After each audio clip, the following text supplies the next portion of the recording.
Okay, councillors, could you all take a seat?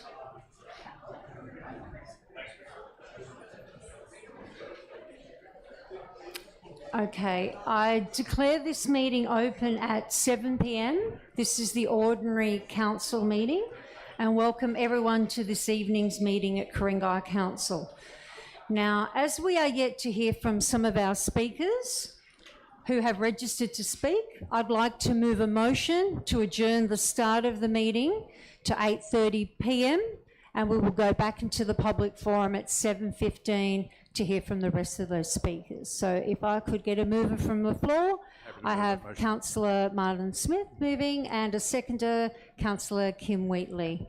All those in favour?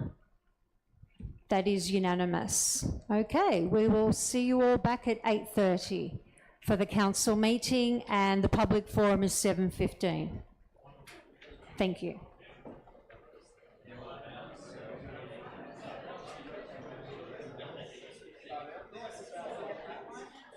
I'll have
I declare this meeting open at 8:30 p.m.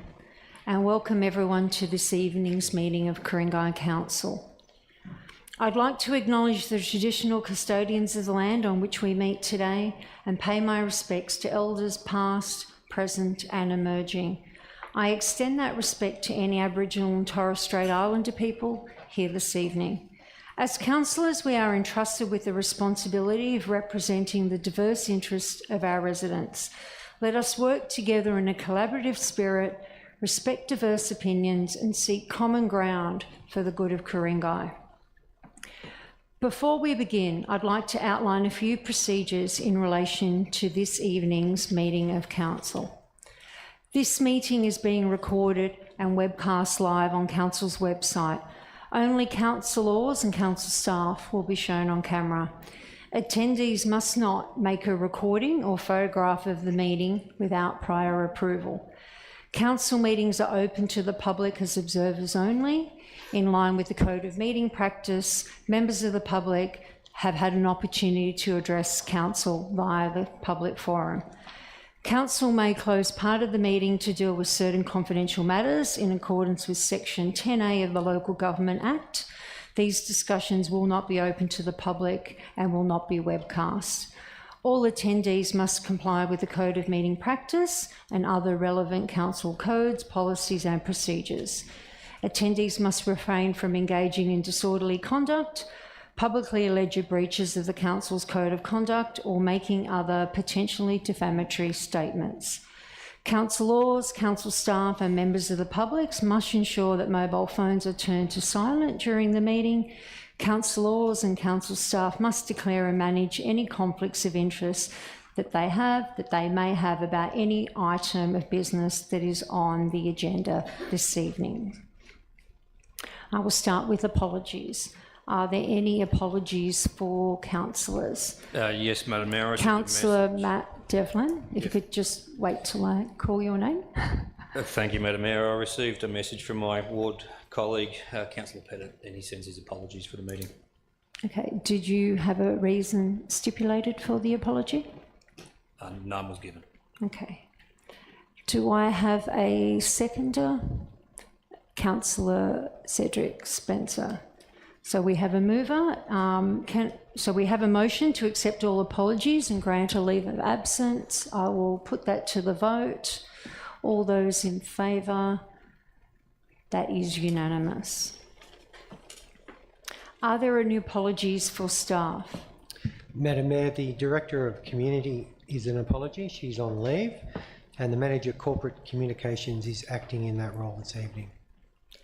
Thank you. Are there any conflict of interest declarations for councillors?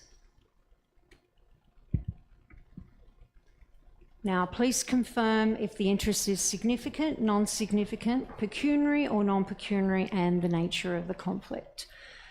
I will go to Councillor Barbara Ward first.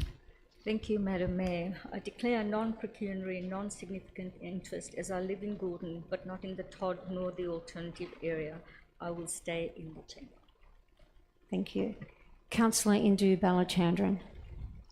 Thank you, Madam Mayor. As I said before the public forum, I have submitted special disclosures of pecuniary interest for my primary residence and for the primary residence of my parents. We both live within 400 metres of Killara Station. Sorry, I should speak close to this. It is unknown whether the changes proposed will result in a financial gain or loss. As I have stated in the form, I will stay in the chambers. Thank you. Thank you, Councillor Balachandran. Councillor Alec Taylor. Thank you, Madam Mayor.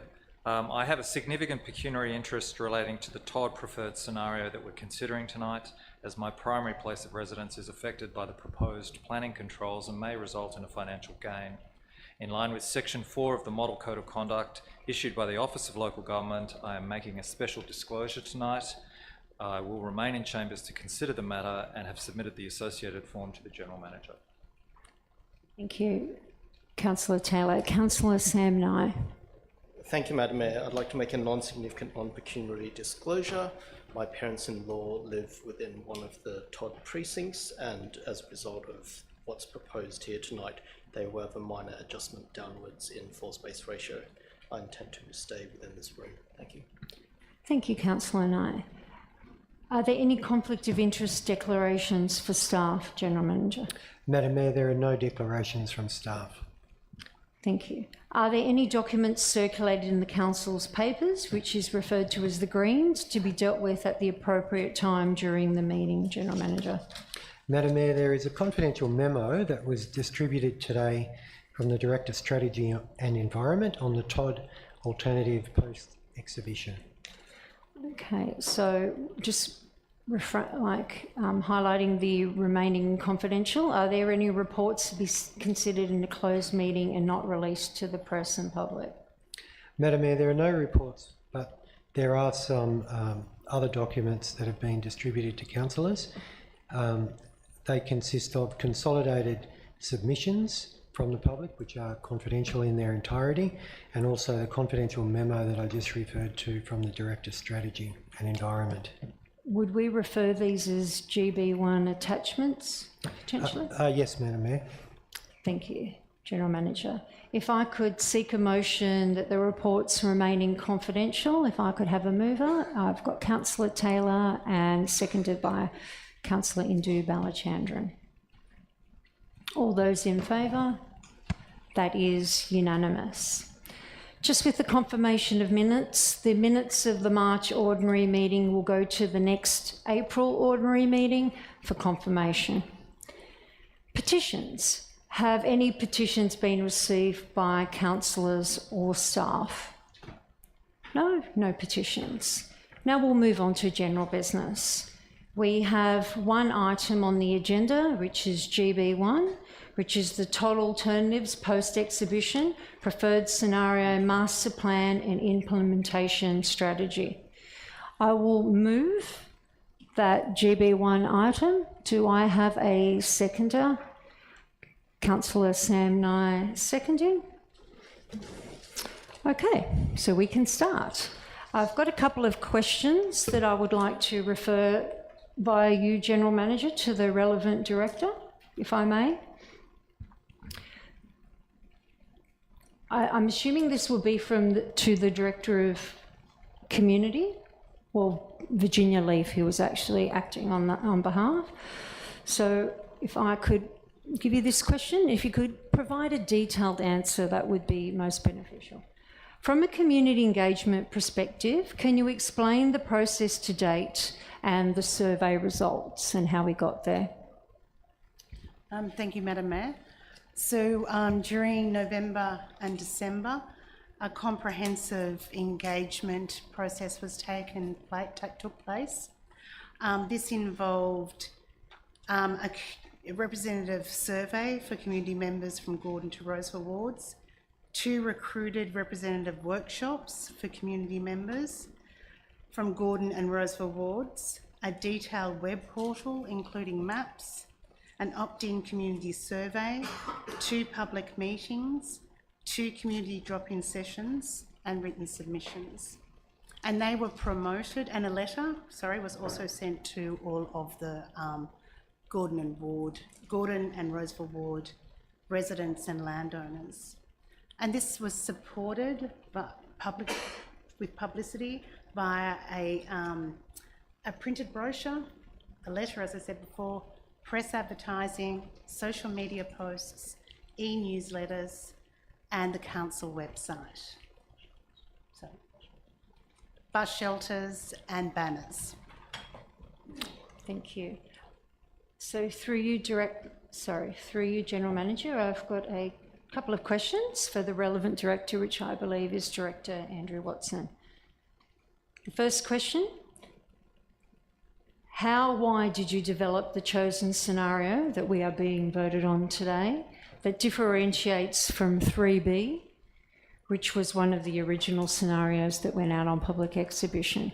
Now, again, if I could have a detailed response, that would be mostly appreciated. Thanks, Madam Mayor. I'm known for my detailed responses. That you are.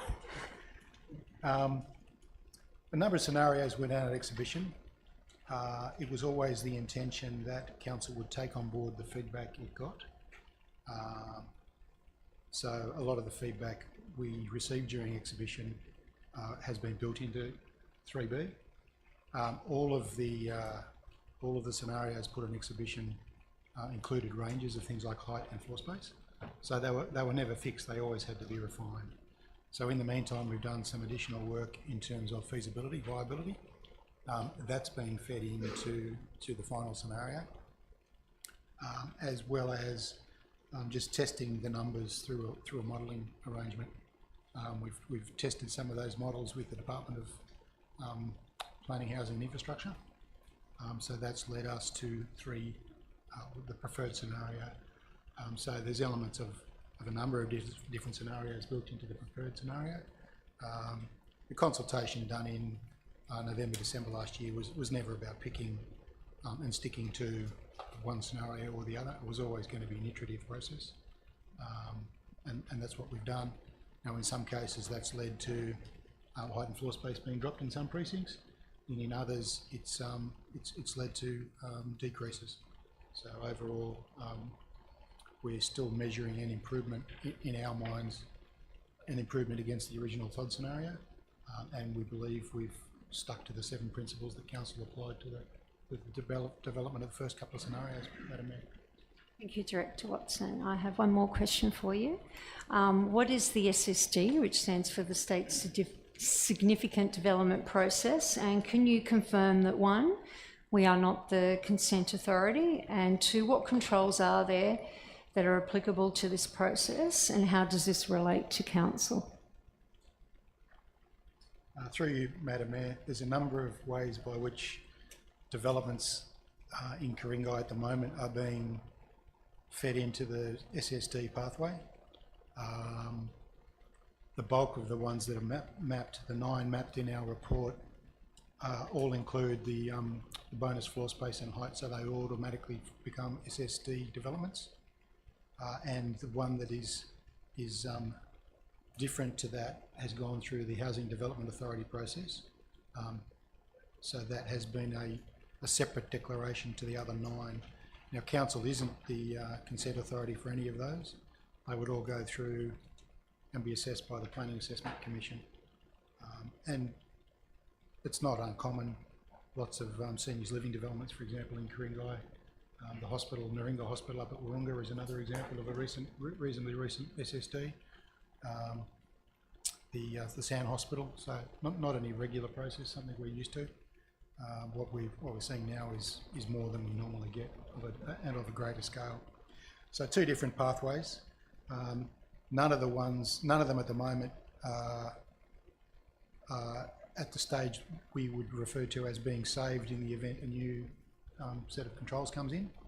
So they're all being developed under the controls of the Todd SEP, and that's why some proponents are a little bit energised, shall we say, because in some cases we're recommending changes to the controls under which the alternate scenario recommends alternate controls. But ordinarily they would be submitted in line with the controls that are in place at the time. All of them have what's called SEARs, Secretary's Environmental Assessment Requirements. That's my understanding, all 10 that we know about. I did hear one of the speakers refer to 11 this morning. I'm not aware of the 11th one yet. Now, once they are given Secretary's Environmental Assessment Requirements, the applicant or the proponent would then go off and develop an environmental impact statement and lodge a fully documented DA. Now, none of them, to my knowledge, have done that yet. And then the department has, I think, 14 days to determine whether or not it's a valid application, during which time fees are paid. Now, at that point in time, it would become a saved DA, is my understanding. We have sought clarification of that from the department, and we're still waiting on that clarification. But a similar process would exist with DAs lodged with council. It's not when they're first lodged; it's when they're accepted and fees are paid is when they would technically fall into that saved basket. I think I've covered everything there, Madam Mayor.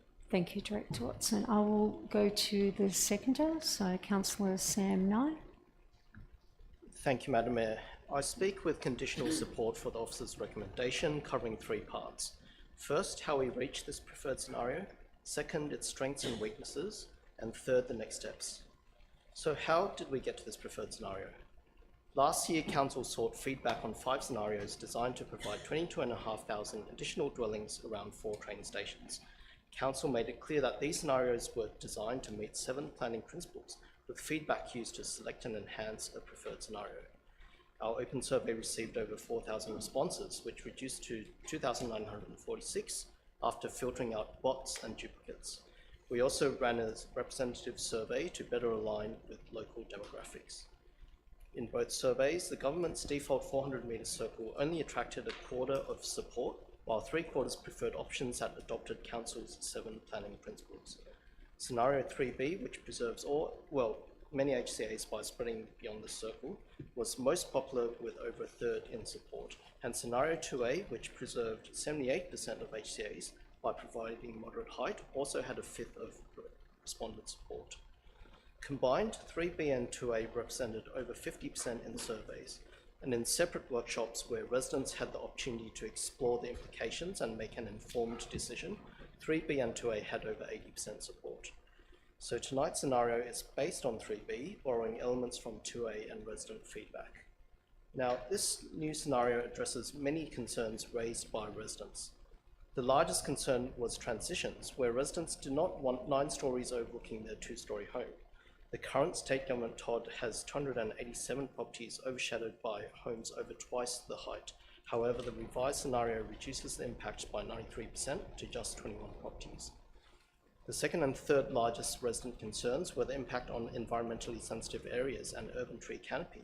And by shifting density and requiring 50% deep soil planting in most of the R4 sites, this preferred scenario reduces the impact on environmentally sensitive areas and tree canopy by 68% and 76% respectively.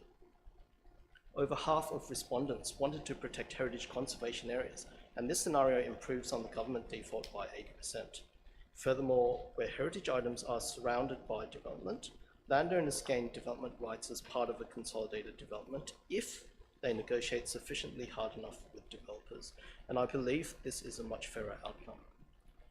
Residents were also concerned about town centre revitalisation, with the absence of zoning in the default TOD for shops and services to support future homes. This scenario increases the available land for commercial and retail from 6.6 to 43.4 hectares. It also adds new parks in Gordon, Linfield and Roseville, plus a road connection between Pockley and Shirley in Roseville. It's a win for future residents, though I encourage council staff to work closely with affected residents to reduce the impacts and explore win-win scenarios. There are other elements in this preferred scenario which I'm not entirely comfortable with. In order to speed up the delivery of the Linfield Village Hub, certain provisions are proposed to be removed from the LEP. I believe there are pockets where further upzoning is appropriate. For example, some of the Roseville Hill Street shops, as well as the Linfield shops east of Drovers Way, could be bumped up one notch without compromising our planning principles. Likewise, I think it's unfair for TOD residents living in an HCA to only get FSR 0.3 to 1, while their non-TOD neighbours in the same HCA get FSR 0.8 to 1 under low and mid-rise provisions. I would personally advocate giving these residents at least FSR 0.4 to 1 or 0.5 to 1, along with dual occupancy provisions. Residents have also told me that their properties are not currently viable for development under new FSRs. However, I believe these will become viable in the 2030s and 2040s once supply tightens. Starting this week, Council begins a second round of consultation on this revised scenario. I encourage all concerned residents to provide feedback for staff consideration. I also encourage all councillors to support moving this scenario to public exhibition. It was never going to be possible to satisfy all residents under the state government's unreasonable terms, and this next step is the best we can do to manage the negative impacts of the default TOD. Thank you, Councillor Knight. Councillor Alec Taylor. Thank you, Madam Mayor. I'd just like to start with a couple of questions about heritage. Through the General Manager to the relevant Director, is Council, through this proposal that we're considering tonight, recommending that we remove or lift the listing of any of the heritage conservation areas? So just to repeat, are we proposing that we remove or lift the listing of any of the HCAs, the heritage conservation areas? Through you, Madam Mayor, the answer to that is no. So where we have zoned through upzoned HCAs, proponents would still have to address the provisions that apply within an HCA. Okay, thank you. We heard a lot of very passionate people talk earlier in the public forum, and it was fantastic to have that level of engagement with council. One of the speakers made a statement which I found interesting and I'd like to raise with you. My question is, through the General Manager to the relevant Director, is adaptive reuse of individually listed heritage houses a pipe dream? I don't believe that to be the case, Councillor, no. Can you describe the kinds of things that can and have happened to individually listed heritage houses through adaptive reuse? Through you, Madam Mayor, what we heard today was that it was difficult and expensive. We never said it wasn't going to be difficult and wasn't expensive. There are a number of large buildings in Ku-ring-gai that you look at them and they appear as if they're one house, but the reality is they've been divided into multiple units. So the response we've got to the heritage items is to give them development controls, development rights, put minimum lot sizes in place, which effectively compels developers to amalgamate them into development sites. Will that be a little bit harder? Yes, it will. But the outcome for the community will be better than leaving them stranded. Is it your belief, through you, General Manager, to the relevant Director, that developers will be able to make profit out of the transferable development rights on individually listed heritage houses? That's the advice we've been given, yes. Okay, thank you. And finally, my question for the General Manager, probably, or indeed anyone else through the General Manager, is there any legal path for Council to unilaterally delist heritage houses that does not involve their heritage merits? Director Watson. Through you, Madam Mayor, the ordinary process for listing and delisting is on the basis of merit. I didn't hear anyone today say that their property had no merit. What we heard was that it was unfair, inconvenient, and there is no process for a global delisting of heritage items without an assessment of individual merit. No. Okay, thank you very much. I'd now like to speak to the item, if that's Yep, okay. no Okay, worries. thank you. Go ahead, Councillor Taylor. So once again, I would like to thank Council staff for the enormous amount of work that they have put into this initiative. We have been forced to squeeze a massive amount of planning into an unreasonable time frame and deliver a grossly overinflated target number of new dwellings. Despite that, the report we are considering tonight is comprehensive and compelling, and it is an impressive report, and it is to be lauded and applauded. Firstly, before I talk about the preferred scenario tonight, I would like to call on the Honourable Rose Jackson, Minister for Housing, to fix the fundamentally flawed infill affordable housing provisions of the housing set, to make sure all affordable housing is provided in perpetuity, and lift the provisions altogether for councils that have their own affordable housing policies. On the matter of our preferred scenario, I strongly support Council's detailed planning process that they have followed in this latest stage. The team started, yes, with the most popular option, and then iteratively addressed a massive amount of feedback from the community to customise, fine-tune and improve the scenario. I think it was a very robust process. The resulting preferred scenario saves some heritage conservation areas and eases the impact of development on the tree canopy through deep soil provisions. And yet, it will profoundly and permanently change the character of the area. It will greatly increase population and traffic in particular, without any upfront funding for infrastructure. The scale of this forced change feels punitive. However, in the absence of reducing the state government's unreasonable new dwelling targets, I will support the staff recommendation to place the preferred scenario on final exhibition, merely as it is the best possible alternative. I hope that the state government will honour the deal we struck with them last year and endorse our plan without supporting the non-compliant state significant developments and also noting that our legal action is still on foot. Thank you, Councillor Taylor. Councillor Indu Balachandran. Thank you, Madam Mayor. I'll start with some questions, if I might. Sure.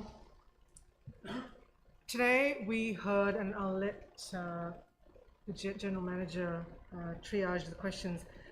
We heard today there was some significant concerns with isolation or clarification on individual sites, which will need some kind of detailed conversations. How will Council really deal with submissions and feedbacks and concerns that are kind of at scale? Is there a drop-in session, or is there a provision for people to reach out to the planners when the kinds of, maybe the survey we have planned may not be sufficient? Henry Street, for instance. Through you, Madam Mayor. At this stage, we hadn't planned on a drop-in session for this part of the exhibition.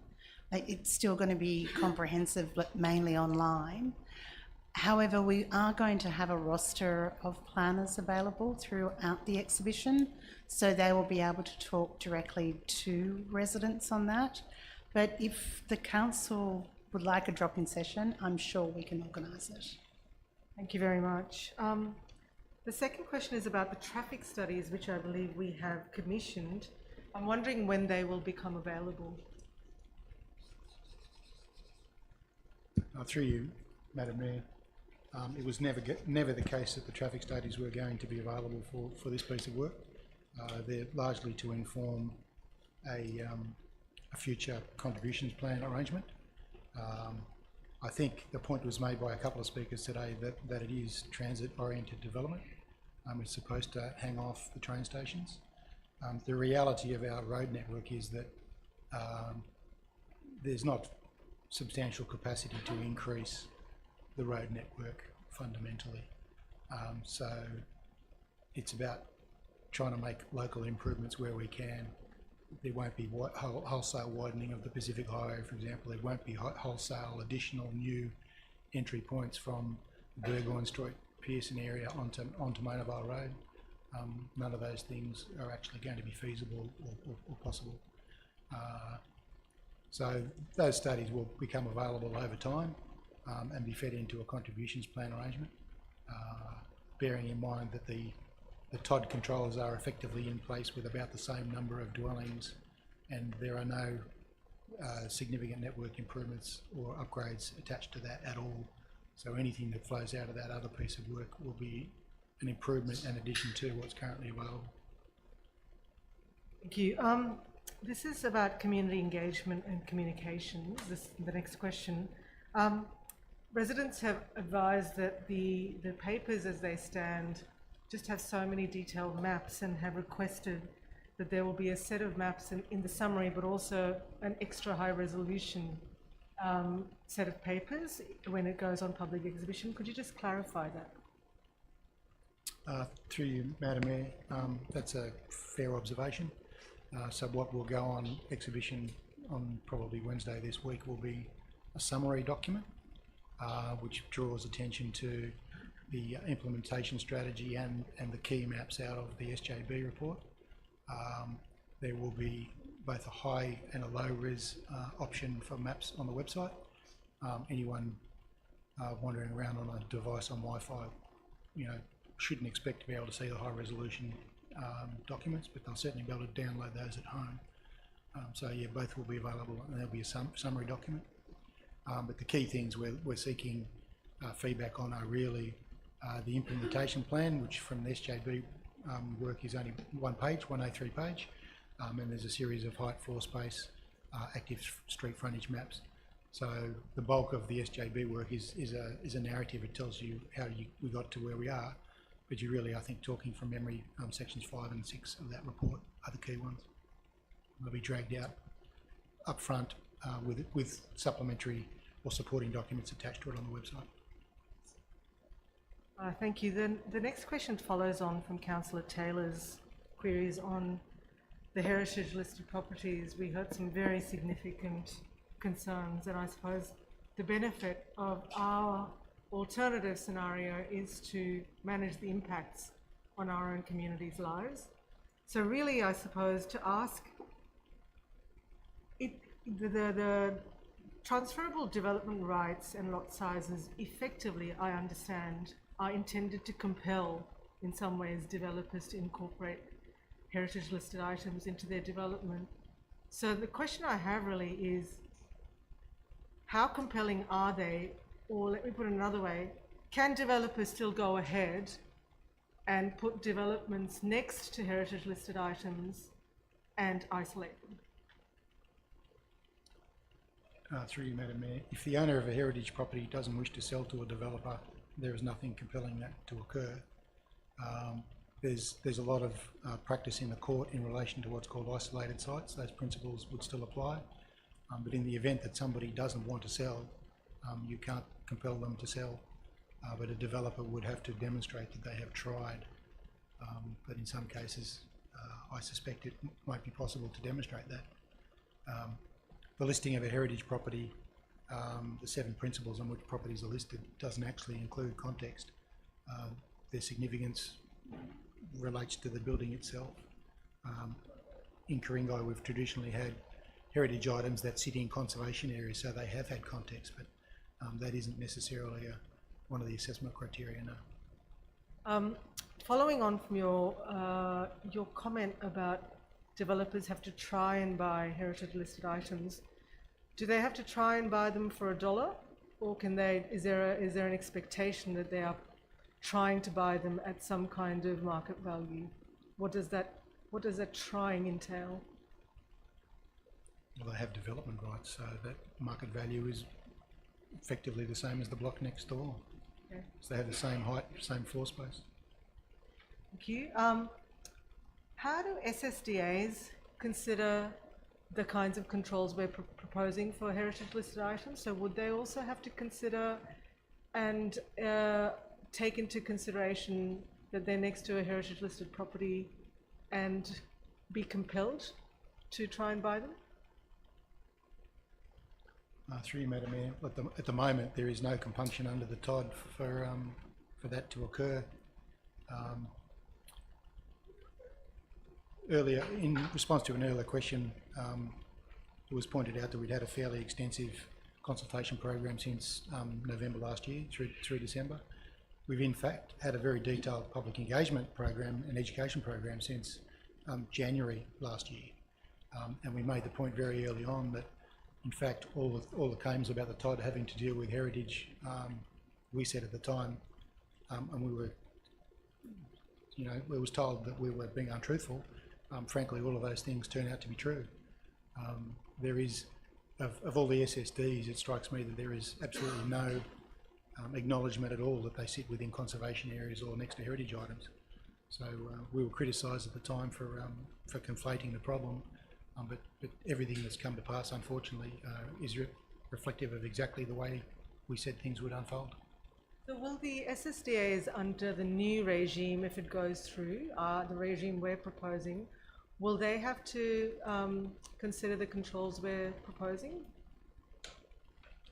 Through you, Madam Mayor, it depends whether they fit into the saved category of DAs. They're supposed to be assessed on their merits. The saved, if DAs get saved between now and when a council alternative is gazetted, they would be assessed under the controls that under which they were lodged. Past that point, any further SSDs would be assessed under the council controls. But as was pointed out earlier, we aren't the consent authority, and the consent authority may take a different view of how those controls operate. Okay. One last question on the SSDAs. So if the SSDAs are saved, the ones that are in transition at the moment or kind of lodged or might be lodged to the transitional period, how do we consider offset provisions for dwelling numbers in the final TOD proposed? So if there's 1,500, 2,000 new dwellings that have been saved because of interim SSDAs. I think that's a question that I'm probably not able to answer at this point in time, though it is fair to say that a number of them sit within the current TOD. There is certainly some that sit outside our recommended alternative, and some that sit on the boundary. So your observation is correct. There may be a little bit of oversupply come out of those, but more importantly, I think there's transitional issues and acknowledgement of surrounding heritage issues that aren't dealt with at all or are compounded if those DAs are approved or preserved in or saved in their current form. It may be that even post-exhibition and reporting back on this matter in May, we're still not able to adequately address that, simply because they may or may not have progressed to the point where we can reasonably take numbers into account. But it's certainly a matter we're alive to, Councillor Balachandran. Thank you. I'd like to speak to the recommendation. So I would say it has been an enormous feat by the planning team, the comms team and the community engagement team and council as a whole to interpret resident feedback into planning outcomes that are embedded in an understanding of Ku-ring-gai, its history and its future. I'd like to thank the staff for working with us, with the councillors, and sense-making with us so that we can genuinely represent, as we heard today, the very diverse perspectives of our community. I particularly want to thank the residents who came this evening and spoke on many sides of the issue. It is clear that the words for and against do not capture the nuanced sentiments of our community. This is not a binary issue, and sometimes the words for and against don't quite capture what we need them to. There were some key themes that emerged today at the public forum, which I think we must consider over the next few weeks. Heritage listings, particular site issues, isolated segments, housing for essential workers as examples. We are working against time and with reference to an imposed policy. And while this policy intends to improve housing supply, it is a challenge for us to find the perfect solution that manages impacts on our community members' lives and on the neighbourhoods we care about. As one of the 4 councillors for the most impacted Gordon and Roseville wards, it has been good that the 4 ward councillors, Nye, Taylor, Ward and myself, have been able to work closely together on this matter with robust discussions, debates, and interrogating information and varying perspectives. I thank my fellow councillors for this. I encourage residents to continue to engage with the process. Our community asked for transparency and for informed decisions. The report sets out how the preferred scenario responds to community feedback, generally and specifically in relation to each planning principle. It also sets out why and how this preferred scenario is superior to the New South Wales Government's controls, which are currently gazetted. I support the officer's recommendation. Thank you. Thank you, Councillor Balachandran. Councillor Barbara Ward. Thank you, Madam Mayor. If I may ask some questions before I speak. That's fine. Through you, Madam Mayor, I just wanted to have a follow-up question in relation to what's out there and that there will be enhanced things going up on the website. With the maps, will there be a lot more details on the map? The concerns the residents have at the moment is that there are no street names on the maps. Would that be on those maps? Through you, Madam Mayor, it's my understanding that with the high resolution maps, you'll be able to zoom in and see street names. Thank you. Another question. Through you, Madam Mayor, to General Manager or the relevant staff. The work that's going to take place in building and more residential in Gordon, Killara, Roseville, Linfield area, do you think that will impact the whole of Ku-ring-gai? And if so, should we have done a communication to all of the residents in Ku-ring-gai rather than just those 4 areas?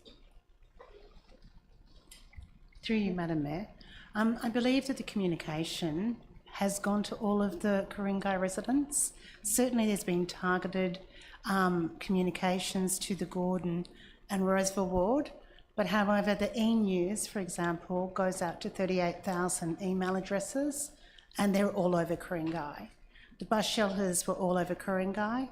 Facebook posts all over Ku-ring-gai. So I think that in the communicating and also the online survey, well, the survey will be open to residents as well. So I do think that even though we have targeted those particular wards, I think most Ku-ring-gai residents would know about it.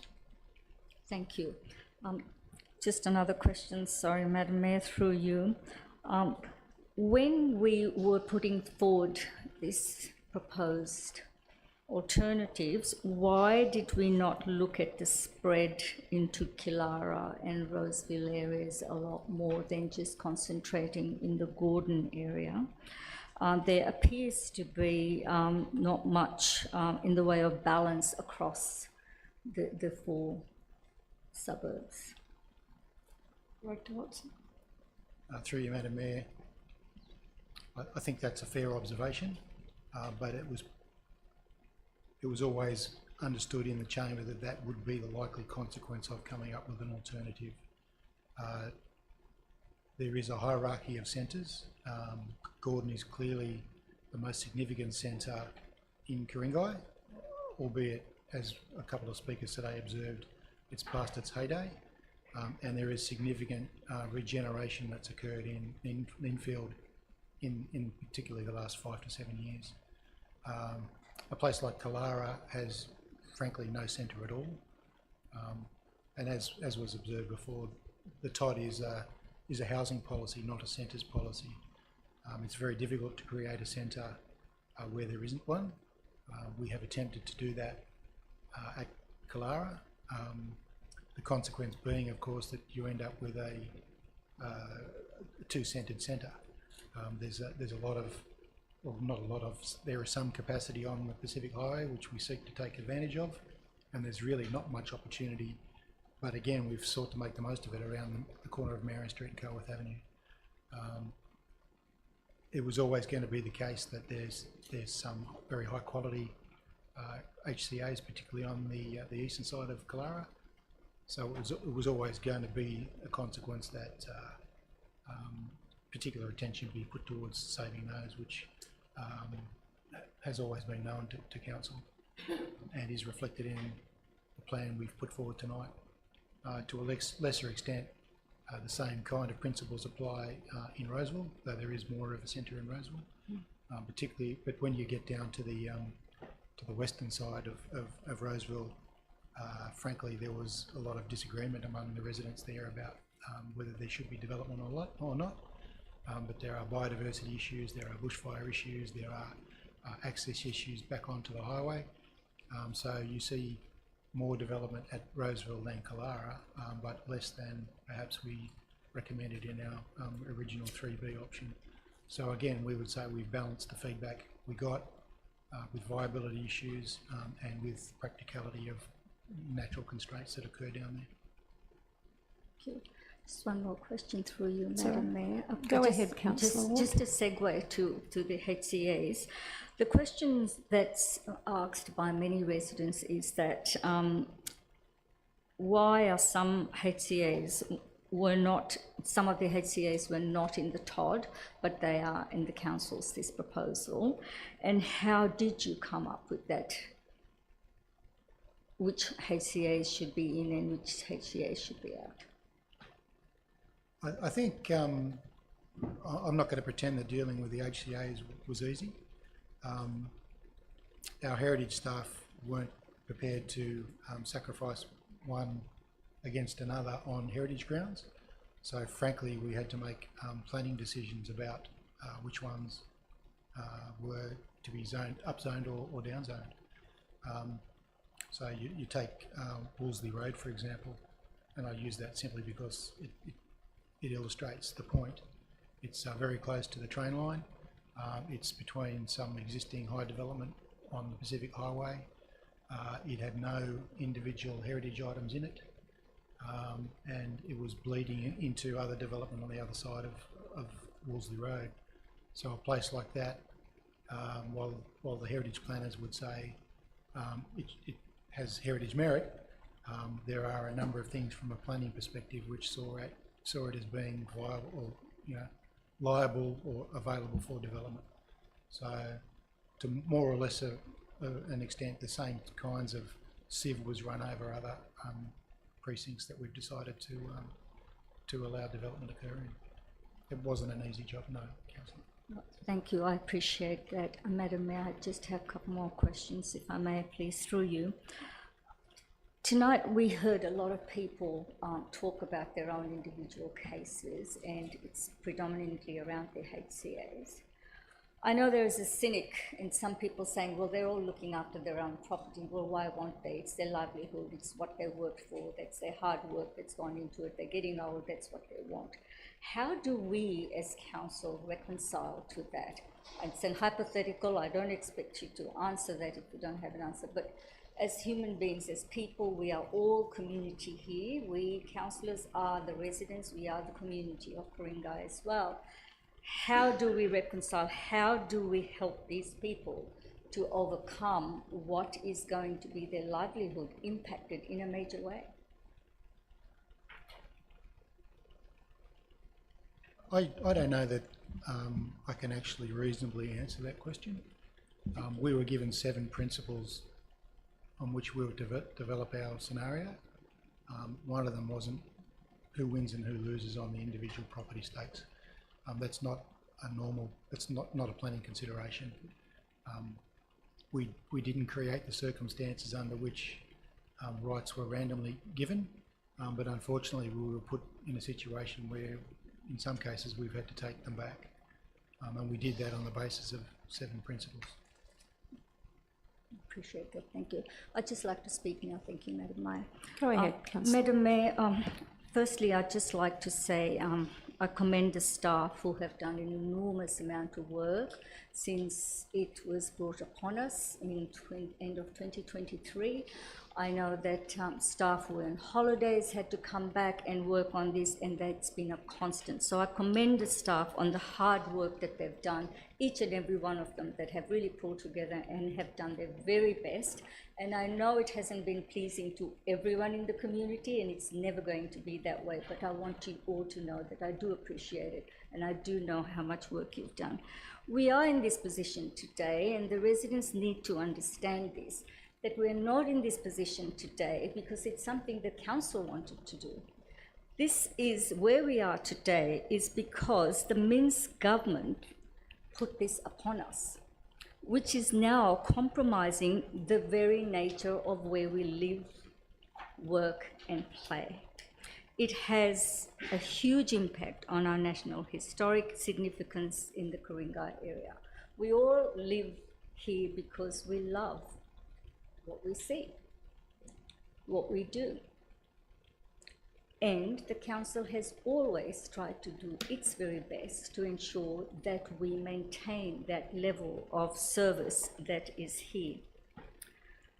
Because of this, we've had to concentrate on various areas like Gordon, like Roseville, again, because that is not a choice that we would have rather taken, but we've taken it because that's what's been available to us.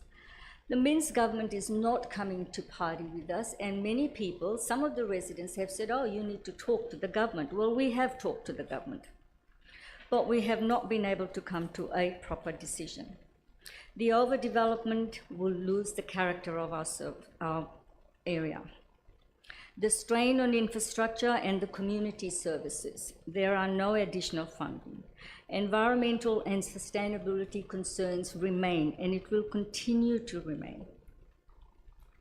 Overdevelopment is not the way to go, but we know that development needs to be done because we do need to provide housing. We continually say we need better planning, and we have now given the residents an option, and we're going out to the public again to say we are trying our very best to work with you, and we're doing it in a very short time.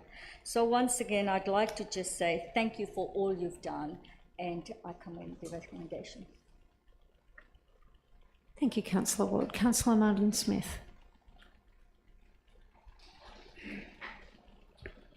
Thank you, Madam Mayor. Through you to Director Watson. This evening, with listening to all the speakers tonight, there was a lot of conversation around what was 3B new and 3B old, with quite a number of them speaking against it that were in support of old and did not like the new. So can we just drill down a little bit deeper in regards to the differences between the new and the old? Through you, Madam Mayor, I think we try to explain that in detail in our report, but it was fair to say that when we went on exhibition, all of the options, including 3B, had ranges of height and floor space. And when you go and do detailed viability assessment on some heights and floor spaces, we found they didn't work. And in some cases, we found they were too generous. So that led to, in some cases, height coming down. Yep. Roseville, the main strip of shops in Roseville being an example. Yep. And in some cases, it had to go up. It was always a numbers game, where you knock something down, something pops up, a bit like whack-a-mole. And in some cases, it wasn't reasonable to have. I mean, a thing that became patently obvious in the exhibition consultation process was the need for us to better deal with, particularly transition between high densities and lower densities. It's fair to say we probably didn't do as good a job of that first time around as we could have, and we certainly tried to address that second time round. And I think it was Councillor and I pointed out how many properties are now less exposed to a transition impact than were originally under the Todd scenario. Now, some people won't consider, you know, a road being adequate transition, but in some cases that's what we've got, and we haven't been able to deal with all the transition issues. But certainly it was a numbers game as well, and we found out that, or we discovered through viability assessment and more detailed modelling that in some cases the numbers were down too far. So that's why we've had to expand the footprint. But we would say we've largely stuck to the principles and you know, the parameters we put around 3B. Some people today made the observation that they thought heights in Gordon, for example, were too high. Well, the exhibition material from November, December clearly says that those heights that we exhibited didn't include, you know, commercial stores on a podium. So there was always capacity for heights to be across all centres to go up, you know, between 1 and 3 stories on top of what was exhibited.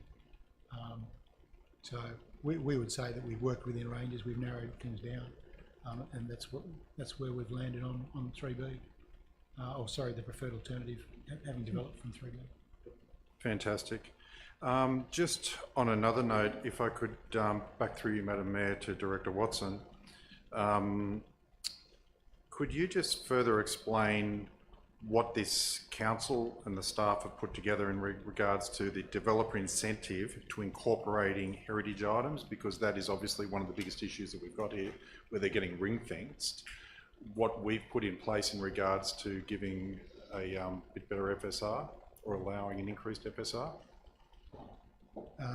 Through you, Madam Mayor, where a heritage item is surrounded by sites that have development potential, we've given them the same height and floor space. That's actually usual planning practice. So the unusual set of circumstances was where the original Todd gave them nothing. They were effectively excluded. Now, I'm not pretending that it's going to be easy to incorporate a heritage property into a development, but certainly when you're master planning a larger site, depending on how big that site is, there's, you know, better opportunity to at least try and deal with the interface with the heritage item than exists where you haven't included it or considered it at all. It may be that current owners don't want to stay in heritage properties under those circumstances. That's a decision they'll have to make. But all we can do is make the most of the circumstances as they were presented to us, and yep, we think we've done the best we can. Yeah. And I appreciate that, and thank you for clarifying that. Madam Mayor, through you, it's actually going to be to Jamie Taylor, our lawyer. If I can just ask a question. Yeah, if we could just get Jamie up to the lectern, if you don't mind. You didn't have to go too far. Mr. Taylor, I'll keep my back to you, and I'm sure you understand the reasons why. In relation to the legal action I think there's a there's a misunderstanding that this council does not have legal action still in foot. Could I please get you to expand where you can, obviously with, can't go into confidential, but in regards to where our legal action is and where it could potentially, what we're waiting for the answers on, as, you know, we're running I suppose at the moment we're running a two-horse race here. We're putting this in to keep the government, the Min state government, happy so as they don't enforce their TOD, but at the same time we're still to the belief that we've got things that are legal, that the process hasn't been done properly. Could you expand on that? Thank you. Thank you, Madam Mayor and councillors. So the legal challenge that Council commenced in the Land and Environment Court last year, which seeks to have the TOD planning declared invalid by the court. Those proceedings continue. It's not a secret, and I think it's probably reasonably widely known that through the court there's been a mediation process whereby the council reached an agreement with the government to basically work with council in the development of an alternative scheme, which is really the fruits of which are before you tonight.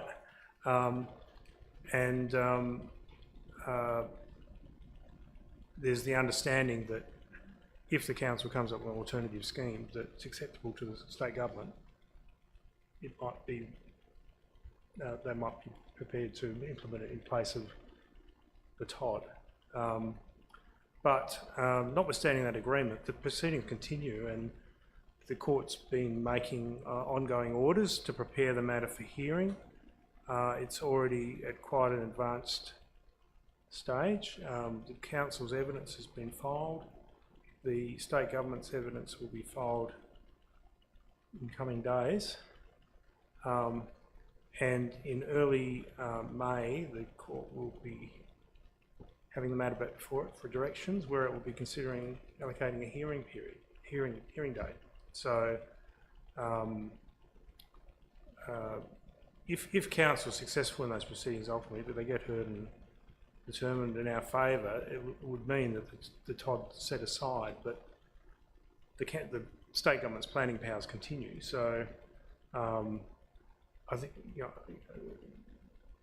even in that circumstance, it would be advantageous for the council to have a position in terms of an alternative scheme, because otherwise the government may just go back to its original TOD and implement it again in a legally valid way instead of what they did last year.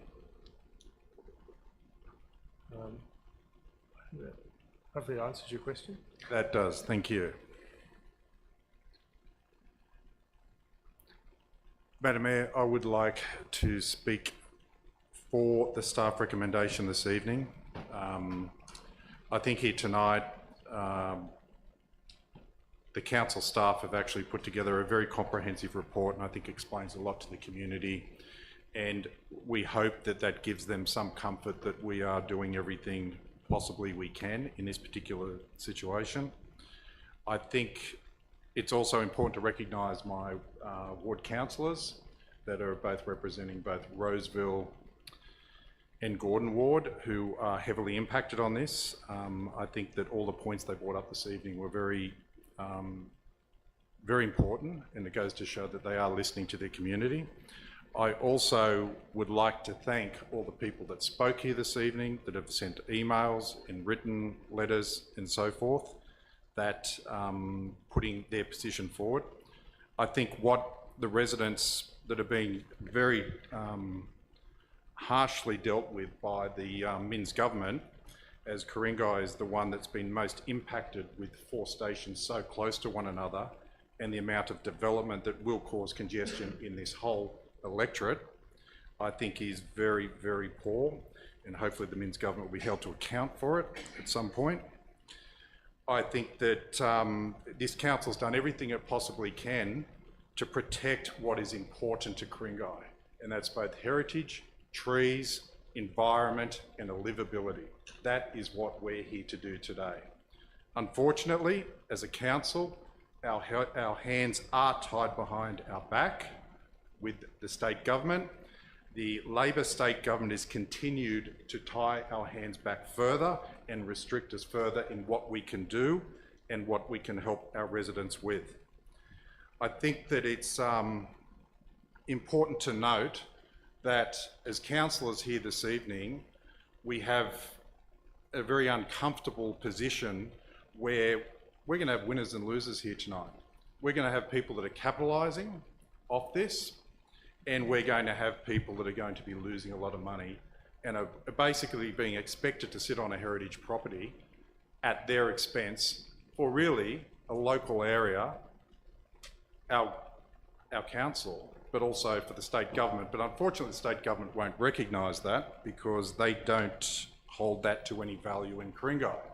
Maybe if we were in another suburb, in a Labor electorate, we might do a little bit better. But in any case, I won't get too political.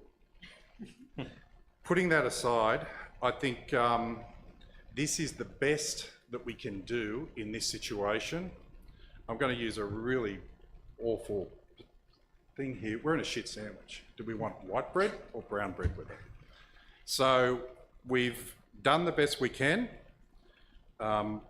I hope that the community recognises this council, the staff, and everybody behind it is doing everything they possibly can to make the best out of a bad situation. I believe that's what's been put forward this evening. Thank you. Thank you, Councillor Smith. Councillor Matt Devlin. Thank you, Councillor Smith, for that. I don't think I could have said it better myself previously. Madam Mayor, I'd like to speak to this. Yeah, go ahead. Madam Mayor, colleagues and community, be under no illusion that this is not the suite of planning controls that Ku-ring-gai wanted. It is disheartening and disappointing for many that the state government has thrust such significant uplift on our LGA. As an LGA, we have not only the awesome benefit of some of the most beautiful and significant ecology within the whole of the Sydney metropolitan area, but an incredibly rich built heritage. And that as such, we owe an enormous debt to our forebearers for its retention to date, but also an immense weight for caring for it and protecting for it into the future. These responsibilities have been at the focal centre of Council's challenge against the state, the subsequent consultation, and that has determined that we must give in order to protect. However, these state-mandated planning controls are reflective of the limited progress that has been made over recent decades through Ku-ring-gai to deliver additional housing stock. Rather than seizing upon opportunities to be ahead of the curve and foster excellence in design and construction to deliver sustainable and natural growth across the LGA, at times we've chosen to put our head into the sand. It is little wonder that the Minns government has chosen to seek out this green island, our green island of Sydney, a place that Macquarie Street deems not to have kept pace with the rest of the city, for our dose of the medicine through TOD, dual occupancy and low and mid-rise housing policies. As the youngest homeowner on this council tonight, I understand the immense challenges and roadblocks that entrance to the housing market face today.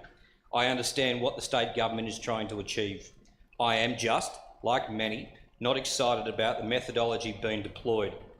People who have been fortunate to grow up in this beautiful area, the bright gemstone in the crown of suburban Sydney, cannot afford to remain here, nor can our essential workers gain a foothold. Our housing affordability issue is therefore somewhat homegrown. An earlier speaker this evening referred to the decision before Council akin to signing a document of surrender. Let me be very clear. Many of the faces on the walls around this chamber tonight and their then contemporaries are responsible for putting that pen into this council's hands. We cannot stand here and command the tide rolls back up. We must mitigate the impact, and that is what the preferred scenario seeks to do. I remind Council of the words spoken by Matt Sherwood earlier during the public forum, that a tough decision is being thrust upon this council between a bad choice or no choice at all. Since the TODCEP was first mentioned in late 2023, council staff have worked tirelessly, especially over the last 12 months, through rigorous community consultation to deliver the best possible improvements to a specialised and localised TODCEP agreement for submission to the Department of Planning, Housing and Infrastructure. I, like my fellow councillors and most residents, do not wish to see the New South Wales Government's need to provide increased housing stock destroy the very Ku-ring-gai that we love and cherish. That said, Council has only had a very narrow parameter in which to tailor an amended suite of planning controls. If Council is to resolve to support the planning recommendations this evening, these controls still need to be put on exhibition and then subsequently endorsed by DPHI. Contrary to what some have said in the vast volumes of correspondence I've received and has also been spoken here tonight, the consultation process was exhaustive, encompassing and received many impassioned contributions. However, we cannot please all, but have sought to deliver in the best interest of the most and our community's collective future. I'd like to acknowledge and thank Council staff for their efforts who, through a mix of information sessions, seminars, walk-in and recruited workshops, online surveys and written submissions, have worked tirelessly to consider all opinions, positions and submissions in order to develop the most comprehensive and large-scale reformed planning controls to impact this LGA in a generation. Time has not been on their side, nor has the scale of the impact of these measures from Macquarie Street. I've noted our efforts of council staff, but I'd also like to acknowledge the community for their contributions through the consultation process, many who have been impassioned to address us here this evening. As polarising and emotive as this policy measure and process has been for many in our LGA, without critical input of community staff, would not have been able to formulate the extensive and sensible response to the otherwise inevitable Todd-SEP controls. I understand and share your frustrations with the extremity of these planning measures. Confronting though they may be, they are better than the Todd-SEP, which has been likened to a carpet bombing of the North Shore Ridge. And I'm nearly finished, Madam Mayor, if you would indulge me another moment. I would just maybe put to the vote to give you an extension, which I'm happy to do. Put that to the vote. We'll say 2 minutes. That should be more and than a enough. seconder. So I'll put it to the vote. Councillor Barbara Ward, Councillor Sam Nye, seconder. Continue. Thank you, Madam Mayor and councillors. Now is time to consider the long-term future of the LGA and not the short-term financial individualism, however popular that might be for us to accept. I will work alongside my councillors, specifically those representing wards that have been singled out by the state for upzoning, to ensure that they have the most considered approach for these planning changes. It is not easy, and there have been some difficult and necessary amendments to arrive at the proposed preferred scenario before us this evening. I'm focused on the importance of community and council working in unison and in response to the state government's mandated measures. As such, it is on this basis of the consultation outcomes, improvements and progress by our own hand that I support the recommendations that are placed, that the recommendations be placed on exhibition. Thank you. Thank you, Councillor Devlin. Are there any other speakers? I've just got one question that just goes on from Councillor Devlin through you, General Manager, to Councillor Watson. Where to from here? If you could go through the... Oh, sorry, Director Watson. I think it's just been councillors all night. So do you, Director Watson. You definitely haven't been demoted.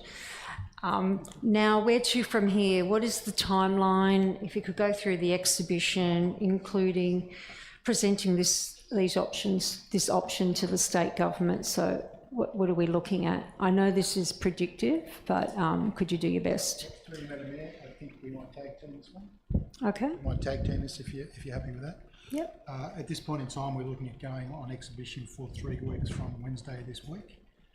The key method of engagement would be through a portal, and that way we would have Taverner prepare another summary report as they did for the first round of exhibition.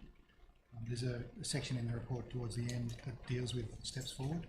So just on that, so the engagement portal will have all the information on it, and the way for the community to have their say will be through a survey on the portal, and it will ask a number of questions and have limited text boxes. It will have text boxes for the community to add their comments. You can go to submissions. Come on, tag team. What we'll also do is where we can, scan through our written submissions. We're not encouraging written submissions, we're encouraging people to come through the portal, but we will be looking for headline issues that are raised by other media. Taverner is expected to take in the order of about 10 working days to prepare their report, and then at the end of that we have about a week to tidy it up to report back to council. So there's certainly not the months that we had last time to go through writing submissions, but as they come through we'll be working to pick up red flags or key issues from the Taverner report and issues that come out of individual submissions with a quick turnaround of a report for the last week of May, which is a bit of a drop dead for us, given that that's what has effectively been agreed through the mediation agreements with the state in relation to court cases. Thank you, Director Watson. Councillor Barbara Ward, I can squeeze in another question, of course. Thank you, Madam Mayor. Through you, Madam Mayor and the General Manager. Just a follow-on question. So when people put in their submissions, will you be taking on board some of the changes or their request and tweaking what's on exhibition now? Through you, Madam Mayor. The idea of consultation is that if there are issues that require a tweak, we would tweak. Thank you. Any further speakers or further questions? I wanted to echo the sentiment of thanking the council staff and all involved of getting to this stage. I know it's been a tight timeline to adhere to, and there's been a lot of to and fro with the department. So I want you to know that we do appreciate you, and it's been a difficult task. I also want to thank the councillors. It's been a long night. It's been fabulous to listen to our community. You've all been here so patiently, the ones that are still here. And to all of you online, thank you also for being patient with us starting our meeting at 8:30. Now, if I don't have any further speakers, I will put that GB item to the vote. All those in favour? That looks like that's unanimous. That's carried. Okay. Now, business without notice. Is there any business without notice subject to clause 3.26 of the Code of Meeting Practice? Appears to be none. Now up to the conclusion of the meeting. There being no further business, I'd like to thank councillors and staff. I'd also like to thank members of the public for their attendance. The webcast of this meeting will be available on the council website, and minutes will be published within the next 2 working days. I declare the meeting closed at 9:42 p.m. Thank you.